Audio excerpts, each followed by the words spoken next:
GIT की online class में आप लोगों का स्वागत है। आज से हम लोग को जीएसटी स्टार्ट करना है। लास्ट टॉपिक में जीएसटी का थोड़ा बहुत इंट्रोडक्शन आपको बताया था कि जीएसटी क्या है और जीएसटी किस तरीके से वर्क करता है। तो आज से हम लोग को देखना है कि गुड्स एंड सर्विसेज टैक्स क्या है, और सबसे मेन चीज हम लोग को देखना है कि इसका टैक्स कैलकुलेशन मेथड कैसे होता है, यानी टैक्स कैलकुलेशन प्रिंसिपल इसका क्या है, टैक्स हम किस तरह से कलेक्ट करते हैं, कैश टैक्स किस तरह से कैलकुलेट करते हैं, ये सब चीजों के बारे में। तो जीएसटी स्टार्ट करने से पहले सबसे पहले हमें ये देखना पड़ेगा कि टैक्स क्या होता है। फिर उसके बाद हम ये देखेंगे टैक्स कितने प्रकार के हैं। अपनी कंट्री में मुख्य रूप से दो तरह के टैक्स होते हैं। एक हमारा डायरेक्ट टैक्स है और एक हमारा इनडायरेक्ट टैक्स। उसके बाद हम ये देखेंगे कि हमारा जीएसटी किस तरीके से वर्क करता है। ठीक है, तो सबसे पहले शुरुआत करते हैं इंट्रोडक्शन ऑफ टैक्स। टैक्स क्या है, ध्यान से देखिए। दे रखा है it is income of government. ये सरकार का इनकम का एक सोर्स है, सरकार के आय का एक सोर्स है, इनकम का एक सोर्स है। Which is collected either directly और इनडायरेक्टली, जो किसी डायरेक्टली सोर्स के माध्यम से या इनडायरेक्टली सोर्स के माध्यम से कलेक्ट किया जाता है। टैक्स क्या है? टैक्स सरकार की एक इनकम का सोर्स है जो डायरेक्ट या इनडायरेक्ट मेथड के द्वारा कलेक्ट किया जाता है। In other words we can say that it tax is a financial charges. Tax का एक फाइनेंशियल चार्ज है imposed by the state and central government of India, जो स्टेट और सेंट्रल गवर्नमेंट के द्वारा लगाया जाता है। देखो, भारत के संविधान को इस तरीके से बनाया गया है जहां संविधान में स्टेट गवर्नमेंट को यानी राज्य सरकार को और सेंट्रल गवर्नमेंट यानी केंद्र सरकार को यह पावर दिया गया है कि अपने क्षेत्र में चल रहे किसी भी बिजनेस पर टैक्स लगा सके और लगाए हुए टैक्स को कलेक्ट कर सके। यह पावर भारत के संविधान ने स्टेट और सेंट्रल गवर्नमेंट को दे रखा है कि अपने क्षेत्र में चल रहे किसी भी बिजनेस पर आप टैक्स लगा सकते हैं और लगाए गए टैक्स को कलेक्ट कर सकते हैं।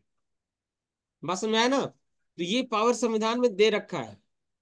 ये tax is a fee, tax एक प्रकार का फी है which is charge by the government to person or business, जो गवर्नमेंट के द्वारा चार्ज किया जाता है किसी भी पर्सन पर या किसी बिजनेस पर।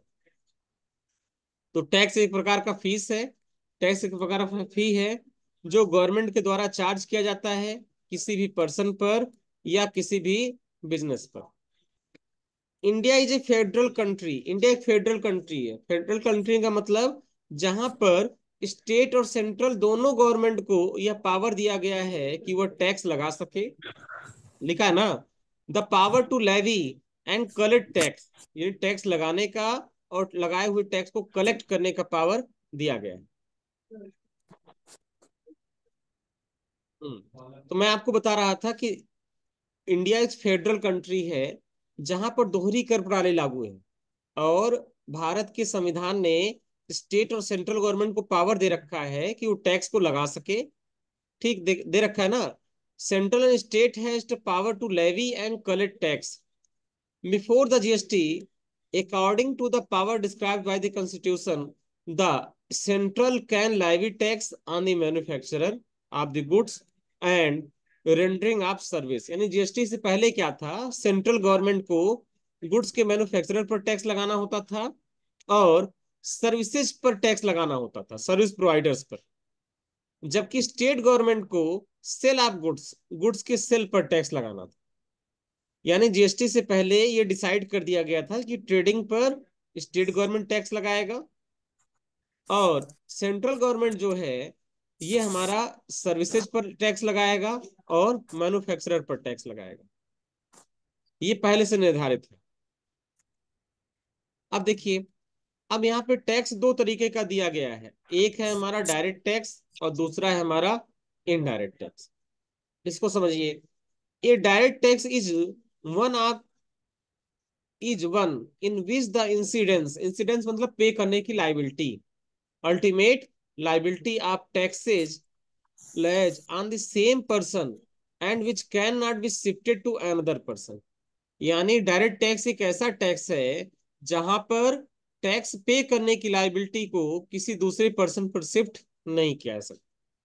यानी जो कमाएगा वही टैक्स उसको जमा करेगा वह टैक्स के पेमेंट को किसी और पर्सन पे ऊपर शिफ्ट नहीं कर सकता। ठीक है, बात समझ में आया ना? जो पैसा कमाएगा, जिसकी इनकम होगी, वही टैक्स जमा करेगा, चाहे वह कोई कंपनी हो, चाहे वह कोई पर्सन हो। यानी वो अपने ऊपर लगने वाले टैक्स के बर्डन को शिफ्ट नहीं कर सकता किसी दूसरे पर्सन के ऊपर। वह टैक्स उसका एक प्रकार का इनडायरेक्ट टैक्स कहलाता, सॉरी डायरेक्ट टैक्स कहलाता है, जहां पर टैक्स के पेमेंट करने की लाइबिलिटी को हम शिफ्ट नहीं कर सकते किसी एक पर्सन पर या किसी एक बिजनेस पर।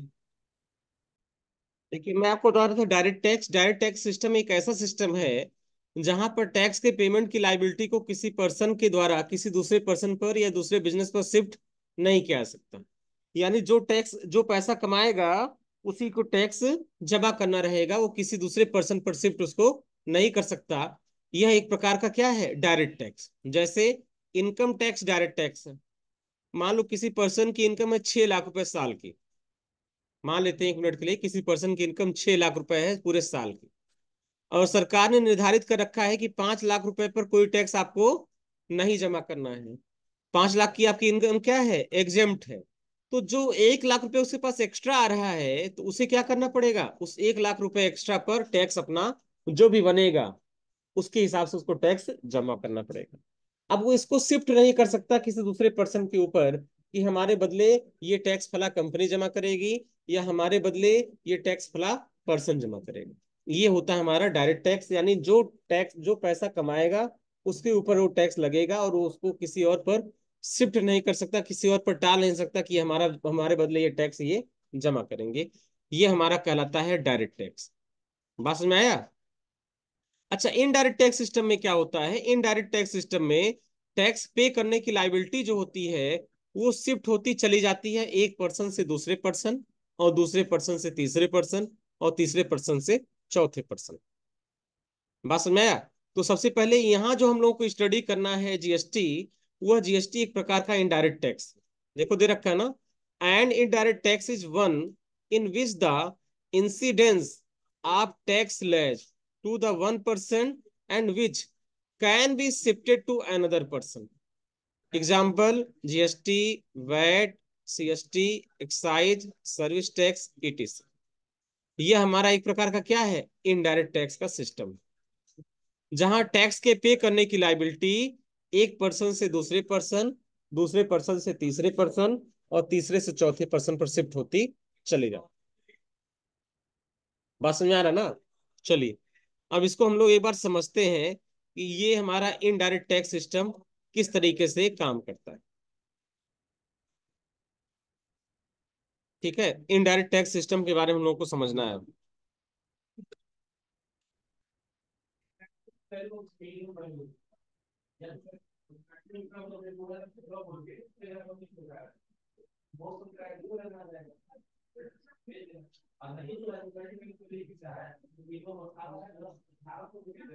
देखिए ध्यान से, यहाँ देखिए एक एग्जांपल हम आपको बता रहे हैं। जैसे मान लीजिए कि यह कोई कंपनी है, यह कोई कंपनी है, ठीक है, जो किसी प्रोडक्ट को बनाती है।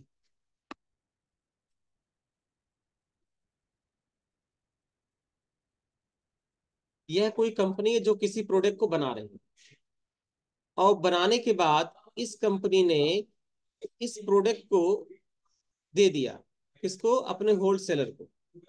यह कंपनी है,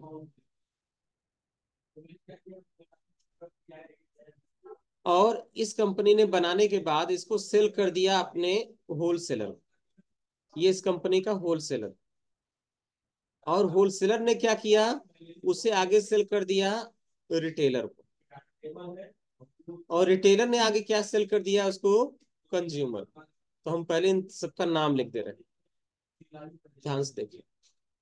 ये हो गया कंपनी, और ये हो गया कंपनी का होलसेलर, या हम इसको डीलर बोल देते हैं। ये है कंपनी का डीलर, और फिर उसके बाद ये हो गया हमारी कंपनी का रिटेलर।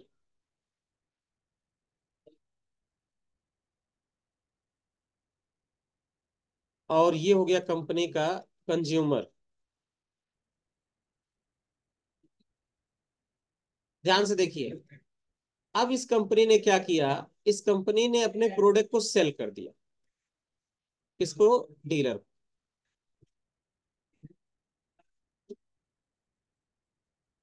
और डीलर ने आगे उसको सेल कर दिया रिटेलर को।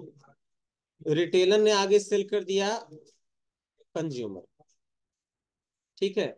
मान लेते हैं एक मिनट के लिए कि जब कंपनी ने इस डीलर को सेल कर दिया तो उसकी कीमत रखी 100 रुपए। जब इसी प्रोडक्ट को डीलर ने रिटेलर को दिया तो उसकी कीमत रख दिया 120 रुपए। और रिटेलर ने जब कंज्यूमर को दिया तो उसकी कीमत रख दिया 140 रुपए। यानी हर कोई 20-20 रुपए का प्रॉफिट लेके इसको सेल कर रहा है। अच्छा, एक सेकंड के लिए ये भी मान लीजिए कि इस प्रोडक्ट पर जो टैक्स लगना है वह है 5%। तो ये मान लेते हैं कि इस पर टैक्स लग रहा है 5%। और यहाँ पर भी जब ये सेल करेगा तो उसको 5% टैक्स लगाएगा। और रिटेलर जब कंज्यूमर को देगा तो भी ये 5%। ये इनडायरेक्ट टैक्स सिस्टम को बहुत ध्यान से समझिएगा आप लोग। तो देखो, कंपनी ने जब प्रोडक्ट को सेल किया किसी डीलर को, तो कंपनी ने बोला कि हमारा प्रोडक्ट, इसकी कीमत है 100 रुपए, लेकिन इस पर 5% जीएसटी लगता है। यानी 100 रुपए का 5% कितना हो जाएगा? 5 रुपए। तो आपको टोटल हमें 105 रुपए देना पड़ेगा।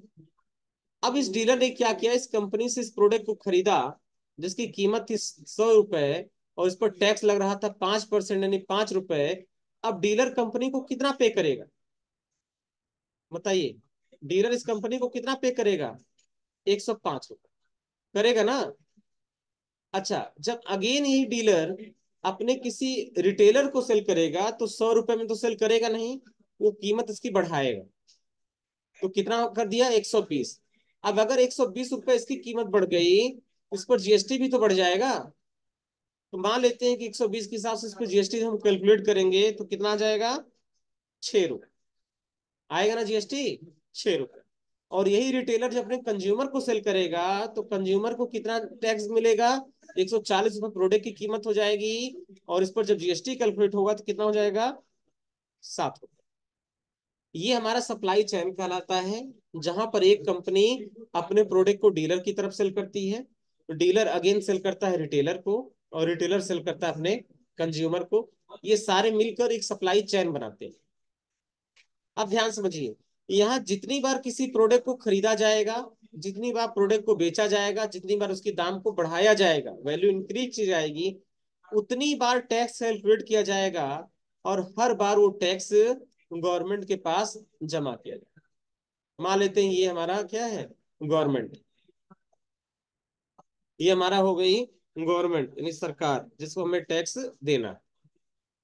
अब ध्यान समझिए, जब कंपनी ने प्रोडक्ट दिया डीलर को 100 रुपए में, और उस पर जीएसटी लगाया 5, तो डीलर कंपनी को कितना देगा? 105 रुपए देगा ना। यानी डीलर ये जो है अपनी कंपनी को कितना पेमेंट करेगा? 105 रुपए। अब रिटेलर कितना पे करेगा? सेम ऐसे 126 रुपए। और कंज्यूमर कितना पे करेगा इसको? 147 पे करेगा ना। भाई, हम जिससे सामान खरीदते हैं उसी को टैक्स पे करते हैं ना। अब उस दुकानदार की जिम्मेदारी है कि वो टैक्स को गवर्नमेंट के पास कैसे जमा करता है। अब ध्यान से देखिए यहाँ टैक्स का कैलकुलेशन कैसे होता है। ध्यान से देखिए। अब इस देखो, इस रिटेलर के लिए पहले देखिए, क्योंकि कंज्यूमर तो टैक्स जमा करने जाएगा नहीं। जाएगा? नहीं जाएगा। तो अब इस रिटेलर की कहानी देखिए। इस रिटेलर ने 7 रुपए टैक्स का प्राप्त किया। अपने कंज्यूमर से टैक्स के रूप में कितना प्राप्त किया? 7 रुपए। लेकिन वो 6 रुपए टैक्स किसको दे दिया? डीलर को दे चुका है। इसलिए जो 1 रुपए टैक्स एक्स्ट्रा हो रहा है वह इस रिटेलर के द्वारा गवर्नमेंट को जमा कर दिया जाएगा। 1 रुपए का टैक्स यहाँ पर। ध्यान समझिए, रिटेलर के लिहाज से देखिए, रिटेलर ने 7 रुपए टैक्स प्राप्त किया कंज्यूमर से। 6 रुपए ऑलरेडी वो डीलर को दे चुका है। तो जो टैक्स के नाम पर 1 रुपए उसके पास एक्स्ट्रा हो रहा है, उसे गवर्नमेंट को जमा कर दिया यहाँ पर। ठीक है। अब इस डीलर के हिसाब से देखिए, डीलर को 6 रुपए टैक्स मिला किससे? रिटेलर से। लेकिन ऑलरेडी वो 5 रुपए दे चुका है। इसलिए अब डीलर भी क्या करेगा, 1 रुपए टैक्स जमा कर देगा यहाँ पर गवर्नमेंट को। ध्यान समझ में आ रहा ना। भाई इस डीलर को 6 रुपए टैक्स किससे मिल रहा है, रिटेलर से। लेकिन ऑलरेडी वो 5 रुपए कंपनी को दे चुका है। 1 रुपए टैक्स का एक्स्ट्रा हुआ ना उसके पास। भाई 5 रुपए उसने कंपनी को दिया टैक्स का। और 1 रुपए जो एक्स्ट्रा हो रहा है, ये टैक्स उठा के ये क्या करेगा, ये कंपनी को जमा कर देगा। अब देखिए कंपनी क्या करेगी, कंपनी को तो आगे किसी से खरीदना है नहीं, कंपनी खुद प्रोडक्ट को बना रही है। बात समझ में आया। कंपनी की सप्लायर से थोड़ी खरीद रही, कंपनी प्रोडक्ट को खुद ही बना रही है। तो कंपनी क्या करेगी, कंपनी जो 5 रुपए टैक्स डीलर से मिल रहा है, वही टैक्स ला के गवर्नमेंट को यहाँ पे 5 रुपए जमा कर देगा। यानी इस पूरे सीरीज में सरकार को टैक्स कितना मिलेगा, 7 रुपए। 5 रुपए कंपनी के माध्यम से, 1 रुपए डीलर जमा करेगा, और 1 रुपए रिटेलर जमा करेगा। लेकिन वास्तव में सोचो, ये 7 रुपए टैक्स किसकी जेब से जा रहा है, हाँ, कंज्यूमर्स। ये 7 रुपए टैक्स किसकी जेब से जा रहा है, कंज्यूमर। यानी इनडायरेक्ट टैक्स सिस्टम में सारा का सारा टैक्स वह जमा करता है जो प्रोडक्ट को अल्टीमेट यूज करता है, जो अल्टीमेट कंज्यूम करता है, जो उसका उपयोग करता है। जो खरीदता है, जो बेचता है, वो अपने पास से कुछ नहीं जमा करता टैक्स। यानी आपको क्या क्लियर होगा कि जो दुकानदार है, उसे अपने पास से कोई टैक्स देने की जरूरत नहीं। बात समझ में आया। ना ही अपने प्रॉफिट में से टैक्स देता है। वह करता क्या है, अपने कस्टमर से मिलने वाले टैक्स को गवर्नमेंट के पास जमा करता। हर कोई यही करता है। बस मैं, तो चाहे ये रिटेलर हो, चाहे डीलर हो, चाहे होलसेलर हो, चाहे कंपनी हो, कोई कंपनी अपने प्रॉफिट में से टैक्स को जमा नहीं करती। हर कंपनी अपने कस्टमर से मिलने वाले पैसे को ही गवर्नमेंट के पास टैक्स के रूप में जमा करती है। यही हमारा इनडायरेक्ट टैक्स सिस्टम, जहां वास्तव में जो है टैक्स जो है कौन जमा करता है, उसको यूज करने वाला कंज्यूमर। यानी टैक्स का वास्तविक बर्डन किसके ऊपर पड़ता है, कंज्यूमर पर। बात सुनाया। यानी सुबह की कोलगेट से लेकर और रात में मॉर्टिन तक जितने भी आप खर्चे करते हैं दिन भर, वो सारे खर्चों पर आप टैक्स जमा करते हैं। लेकिन वो टैक्स आप डायरेक्ट नहीं जमा करते हैं, वो टैक्स आप इनडायरेक्टली जमा करते हैं। सीधा आप सरकार के पास जाके टैक्स नहीं जमा करते हैं कि लीजिए हमने 10 रुपए का कोलगेट खरीदा, उसमें 2 रुपए टैक्स जमा करिए। ऐसा नहीं है। आप वो टैक्स देते हैं दुकानदार को, और दुकानदार उसको जमा करता है। देखिए ध्यान से, कोई डीलर अपने पास से टैक्स नहीं दे रहा। देखो ध्यान से, रिटेलर की कहानी समझो। रिटेलर के पास 7 रुपए टैक्स का पैसा आया, उसने 1 रुपए सरकार को जमा कर दिया, जो 6 बचा उसको दे दिया डीलर को। तो आप ही का तो पैसा दिया गया यहाँ पर। अच्छा देखो, डीलर ने क्या किया, डीलर को 6 रुपए टैक्स का पैसा मिल रहा है, उसने 1 जमा किया और 5 दे दिया कंपनी को। अब कंपनी को तो किसी को टैक्स देना नहीं है, तो कंपनी ने क्या किया, पूरा का पूरा 5 रुपए उठाया और सरकार के पास लाके जमा कर दिया। यही पूरा का पूरा एक प्रकार का इनडायरेक्ट टैक्स सिस्टम है। बात समझ आया। अच्छा, इनडायरेक्ट टैक्स सिस्टम को समझते समय सिर्फ आपको एक सावधानी हमेशा रखनी है कि यहाँ कभी भी गुड्स की कीमत और उस पर लगने वाले टैक्स को आपस में मिक्स नहीं करना। बात समझ में आ रहा ना। गुड्स एक अलग है और टैक्स उसका अलग है। जैसे देखिए, यहाँ जो ऊपर वाली लाइन चल रही है किसके लिए चल रही है, गुड्स के लिए चल रही है। और जो नीचे लाइन है वो कैसे किसके लिए चल रही है, टैक्स के लिए। तो जब तक ये गुड्स चलेगा, जब तक गुड्स को खरीदा जाएगा, बेचा जाएगा, खरीदा जाएगा, बेचा जाएगा, उतनी बार इस पर टैक्स लगता चलेगा। यानी जितनी गुड्स की लाइफ है, जब तक वो गुड्स एक डीलर से दूसरे डीलर, दूसरे से तीसरे, तीसरे से चौथे, चौथे से पांचवे के पास सर्कुलेट होगा, तब तक उस पर टैक्स चलता चला जाएगा। लेकिन ये दोनों हमेशा क्या है, अलग अलग चलेंगे। बात समझ में आया ना। जब तक गुड्स चलेगा तब तक उसके साथ साथ टैक्स भी चलेगा। ये हमेशा यूनिवर्सल मान के चलिए, यूनिवर्सल ट्रूथ है। इसको आप ट्रेन की दो लाइनों की तरफ, दो पटरियों की तरह समझ सकते हैं कि दोनों पटरियां चलती तो साथ में, लेकिन मिलती कभी नहीं। बात समझ में आया। जैसे ट्रेन की दो पटरियां होती, चलती तो साथ में, जहां जब जाएंगे तहां तक साथ में जाएंगे, लेकिन आपस में मिलेंगे कभी नहीं। वही कहानी गुड्स और टैक्स की। बात समझ में आ रहा ना। यानी गुड्स और टैक्स ये दोनों हमेशा साथ में चलते रहेंगे। बात समझ में आ रहा ना। और ये तब तक चलते रहेंगे जब तक गुड्स को लास्ट यूजर के द्वारा कंज्यूम ना कर लिया जाए, यूज ना कर लिया जाए, ये हमारा इनडायरेक्ट टैक्स। बात समझ में आया ना?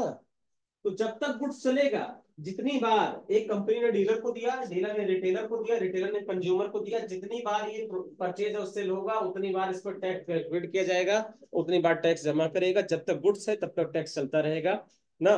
वो गाना तुम लोग सुने हो ना, तू जहां जहां चलेगा मेरा साया साथ होगा, ये सुने हो ना तुम लोग, बहुत पुराना गाना है। तो जहां जहां गुड्स जाएगा उसके साथ साथ टैक्स भी चलता जाएगा, चलता जाएगा, चलता जाएगा, जब तक लास्ट में कंज्यूमर के द्वारा कंज्यूम ना कर लिया जाए। यही है हमारा इनडायरेक्ट टैक्स सिस्टम। और जीएसटी का कंसेप्ट इसी प्रिंसिपल को फॉलो करता है। जीएसटी का कंसेप्ट इसी पर चलता है, इनडायरेक्ट टैक्स सिस्टम पर ही चलता है। बात समझ में आया? ये टैक्स सिस्टम सबको समझ में आ गया ना? इसमें कोई कंफ्यूजन है तो पूछ लीजिए, अभी हम एक एक लेवल को डिटेल में समझा दें। आप बताइए। यही हमारा सप्लाई चेन भी है। अगर हमको प्रॉफिट देखना है तो देखिए, यहां पर कंज्यूमर, देखो यहां पर रिटेलर को देखो, रिटेलर ने 120 रुपए में खरीदा था और इसको 40 में बेच दिया। इसको प्रॉफिट कितना मिला? 20 रुपए मिला ना? अच्छा, इस डीलर के लिए देखिए, डीलर ने कितने में खरीदा था? 100 रुपए में कंपनी से, और बेचा कितने में? 120 रुपए में। इसको प्रॉफिट कितना मिला? 20 रुपए। बात समझ में आया? तो देखो, यहां पर प्रॉफिट के हिसाब से ही टैक्स कैलकुलेशन हो रहा है, प्रॉफिट के हिसाब से भी। अगर सपोज करो यहां पर इसकी कीमत हम बढ़ा के 160 कर दें, तो प्रॉफिट कितना हो जाएगा? 40 रुपए। और 40 रुपए प्रॉफिट होने के साथ साथ ये टैक्स कितना हो जाएगा? 8 रुपए। तो इस रिटेलर को कितना जमा करना पड़ेगा? 2 रुपए, क्योंकि 6 तो ऑलरेडी यहाँ पे दे चुका है ना, तो 2 रुपए उसको टैक्स जमा करना पड़ेगा। यानी प्रॉफिट जैसे बढ़ेगा वैसे उसकी टैक्स की लाइबिलिटी ऑटोमेटिक बढ़ जाएगी। प्रॉफिट जब 20 रुपए था तो टैक्स 1 रुपए देना पड़ता था, प्रॉफिट बढ़ के 40 हुआ तो टैक्स बढ़ के 2 रुपए हो गए। बात समझाया? कि पूरा का पूरा सिस्टम हमारा इनडायरेक्ट टैक्स सिस्टम कहलाता है। ये पूरी की पूरी सिस्टम जो सीरीज है, यह इनडायरेक्ट टैक्स सिस्टम है। तो आज के समय में, वर्तमान समय में जो जीएसटी लागू है, वो जीएसटी इसी कंसेप्ट पर, इसी प्रिंसिपल पर हमारा वर्क करता है। बात समझ में आ रहा ना? तो इसे नोट करना चाहें तो आप नोट कर लीजिए।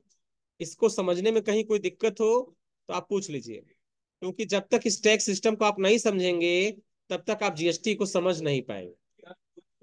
6 लाख रुपए कम होता है तो टैक्स जमा करें, और वही 5-5 लाख करके दो मतलब कंपनी का क्या होगा? दो दो 5-5 लाख रुपए मतलब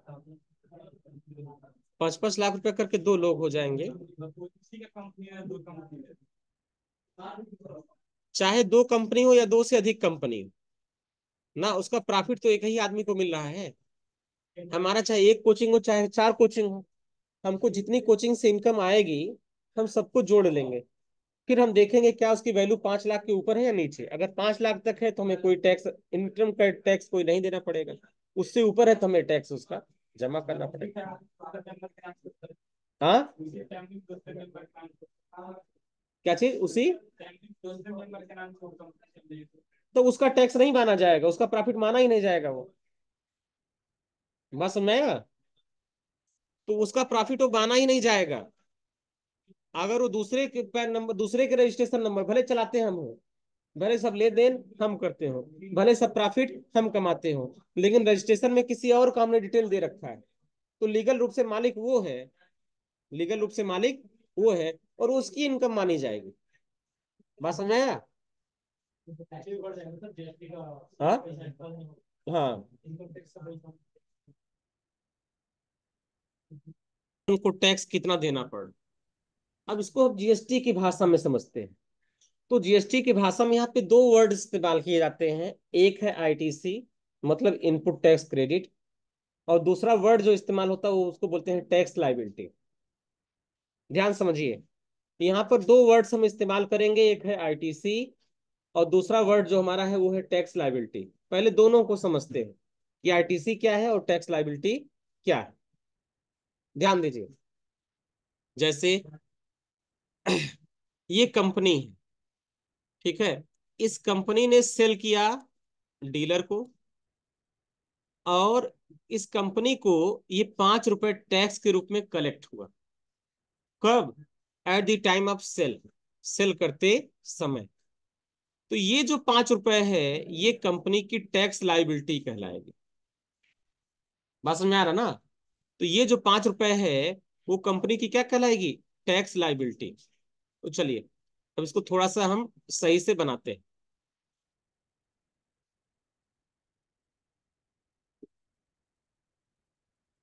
अब देखिए, कंपनी के लिहाज से आप लोग देखिए, ये हो गई हमारी कंपनी, और सेल करने पर, किसी भी बिजनेस के द्वारा सेल करने पर, सेल करते समय जो टैक्स अमाउंट कलेक्ट किया जाता है, वही टैक्स अमाउंट कहलाता है टैक्स लाइबिलिटी। किसी भी डीलर के द्वारा सेल करते समय जितना टैक्स अमाउंट कलेक्ट किया जाता है, उसी को हम बोलते हैं टैक्स लाइबिलिटी। तो इस कंपनी की टैक्स लाइबिलिटी कितनी है? 5 रुपए। क्योंकि कंपनी ने जब डीलर को सेल किया तो कितना कलेक्ट किया? 5 रुपए। टैक्स का कितना अमाउंट कलेक्ट किया? 5 रुपए। बात समझ में आया? और जो टैक्स का फार्मूला है, वो हमको बताता है कि टैक्स बराबर हमारी tax liability minus ITC. ITC का मतलब होता है परचेज करते समय दिया जाने वाला टैक्स। तो कंपनी ने किसी से परचेज किया नहीं, अगर परचेज नहीं किया तो परचेज करते समय कोई टैक्स पे नहीं किया, तो उसकी आईटीसी कितनी हो जाएगी? जीरो। आईटीसी का मतलब परचेज करते समय पे किया जाने वाला टैक्स। तो जब कंपनी ने किसी से खरीदा नहीं, खरीदते समय टैक्स दिया नहीं, उसकी आईटीसी कितनी हो जाएगी? जीरो। लेकिन कंपनी ने सेल करते समय 5 रुपए कलेक्ट किया, किससे? अपने डीलर से। भाई देखो, कंपनी 105 रुपए का डीलर को सेल कर रही है, जिसमें 100 रुपए प्रोडक्ट की कीमत है, 5 रुपए टैक्स है। यानी टैक्स कितना टैक्स कलेक्ट कर रही है? 5 रुपए। तो कंपनी की टैक्स लाइबिलिटी कितनी हो जाएगी? 5 रुपए। अब 5 में से जीरो को घटाएंगे तो कंपनी को टैक्स कितना देना पड़ रहा है? 5 रुपए। और वही कंपनी 5 रुपए टैक्स यहाँ पे जमा करती है। ये तो कहानी हो गई कंपनी की। अब अब डीलर के बारे में देखिए, डीलर की क्या स्थिति है। देखिए, ये है हमारा डीलर। अभी हम इसको थोड़ा सा जगह बनाने के लिए इसको थोड़ा सा इरेज कर दे रहे हैं। ये कहानी किसकी है? डीलर की।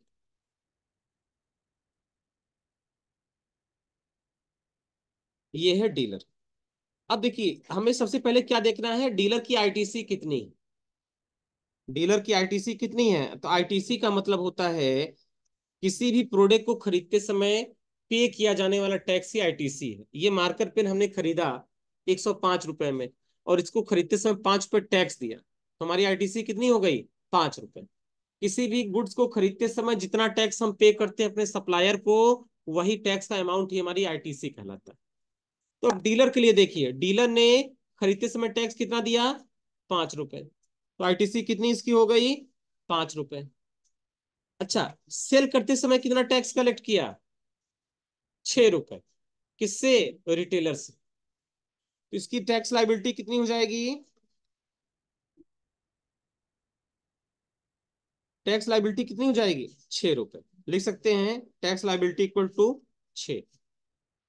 अब ध्यान समझिए, अगर इसकी आईटीसी है 5 रुपए और टैक्स लाइबिलिटी है 6 रुपए, तो हम जानते हैं कि जीएसटी में जो टैक्स का फार्मूला है, वो टैक्स का फार्मूला ये कहता है कि tax equal to tax liability minus ITC. यानी 6 - 5, तो टैक्स कितना इसके ऊपर बनेगा? 1 रुपए। और वही देखिए, ये डीलर क्या कर रहा है? 1 रुपए टैक्स गवर्नमेंट को यहाँ पे जमा। तो हमेशा आपको ये देखना है कि हमारी आईटीसी कितनी है और हमारी टैक्स लाइबिलिटी कितनी है। दोनों का जो डिफरेंस आएगा, वही पैसा हम टैक्स के रूप में कलेक्ट करेंगे। चलिए, अब रिटेलर के लिहाज से देखा जाए।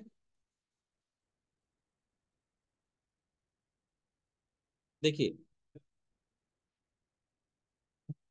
रिटेलर के लिहाज से आप देखिए, ये हमारा क्या है? रिटेलर।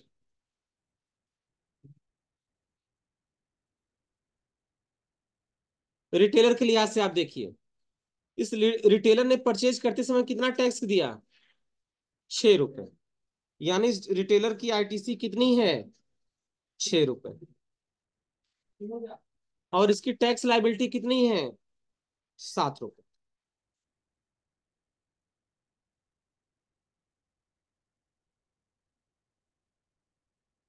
कितनी है, 7। यानी इस रिटेलर को कितना टैक्स देना पड़ेगा, 1 रुपए। रिटेलर के द्वारा दिया जाने वाला टैक्स कितना है, 7 - 6, यानी कितना हो जाएगा, 1।